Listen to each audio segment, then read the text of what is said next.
complementação dessa apresentação sobre os guidelines de sedação, analgesia e delírio. Delírio é hiper importante quando se fala de terapia intensiva, porque está associado a uma série de coisas ruins para os pacientes, desde um aumento de mortalidade, um aumento de morbidade, custos, mas também com perda de cognição. Então, delírio foi um dos focos desses guidelines. É importante que você sistematize uma maneira de diagnosticar esses pacientes através de uma ferramenta que é o CAN-ICU ou o checklist canadense. Isso ficou muito claro nesse guideline. Você tem que fazer isso, você tem uma unidade de terapia intensiva em funcionamento com pacientes graves. Mas outra coisa que a gente já sabia, mas que o guideline vai demonstrar, é que os antipsicóticos atípicos não servem nem para tratamento nem para prevenção.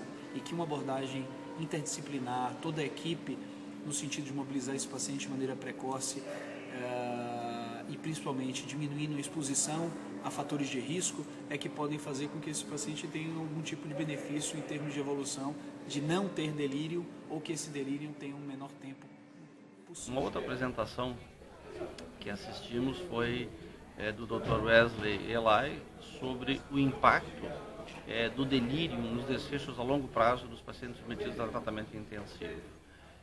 Inúmeros estudos clínicos mostram que existe déficit cognitivo a médio e longo prazo nesses pacientes, que os dias em delírio se correlacionam com mortalidade a médio e longo prazo, e isso é impactado principalmente em pacientes que apresentem lesão pulmonar aguda e sepse grave e choque séptico.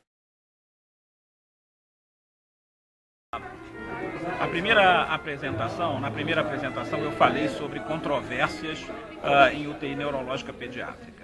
Nesse tópico, eu acho que o principal destaque é que medir a pressão intracraniana e a pressão arterial média e daí derivar a pressão de perfusão cerebral parece não ser suficiente para o traumatismo de crânio grave. Podemos acrescentar também a medida da PO2 tecidual cerebral, mas o que os apresentadores em Houston demonstraram é que provavelmente será necessária a dosagem de biomarcadores ainda a serem definidos em relação à melhor métrica, mas biomarcadores que iriam caracterizar melhor o dano cerebral.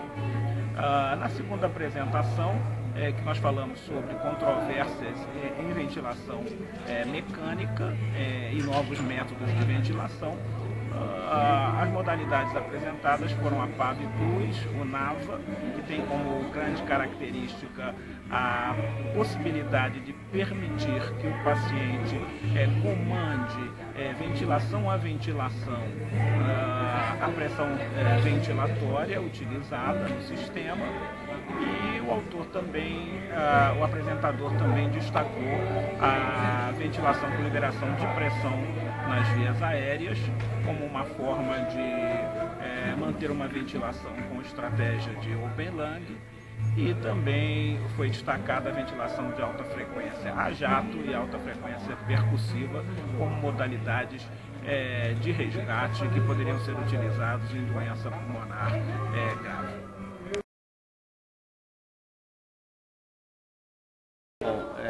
Uma apresentação que nós assistimos foi sobre a história da evolução da depressão miocárdica no choque séptico. É uma conferência que foi apresentada pelo Dr. José Parrillo, que foi o coordenador de um projeto que ao longo de 3 décadas aproximadamente estudou a disfunção miocárdica na sepse, no choque séptico, no NIH.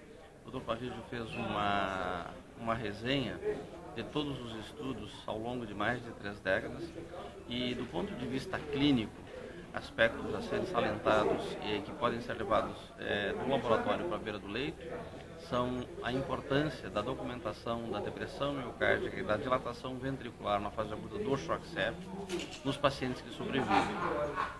Embora isso aparentemente seja um paradoxo, esses pacientes conseguem acomodar a quantidade de fluido, manter o volume sistólico e, com isso, o fluxo para atender a alta demanda metabólica nesses pacientes.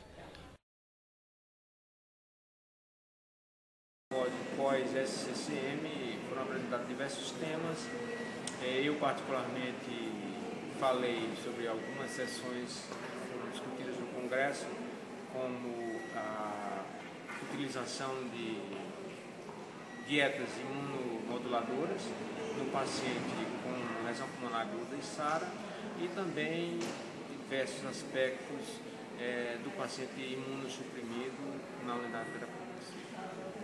O evento foi muito proveitoso, temas bastante interessantes. Aconselho a todos que assistam às aulas que vão ser disponibilizadas no portal da AMIB e que aproveitem para aumentar o conhecimento. Parece destacar o mais importante é que em alguns momentos, ao invés de ficar mantendo a dose habitual padrão de antibióticos, talvez faça-se necessário que nós usemos doses maiores de antibióticos para que eles tenham o efeito que eu desejo a partir do momento que esse paciente pode dar com uma eliminação maior dessa droga ou um volume de distribuição faz com que essa droga chegue menos aos tecidos.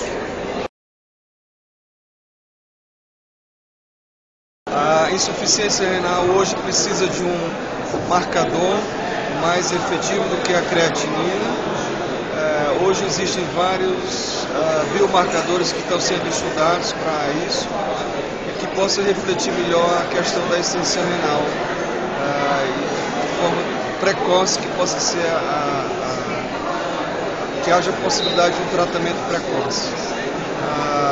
Foi discutido também questões relacionadas ao suporte renal, se contínuo, se intermitente, e também em relação à questão de drogas, como os antimicrobianos, que precisam ser reajustados naquele paciente crítico que tem insuficiência renal e que muitas vezes tomam doses que não são adequadas.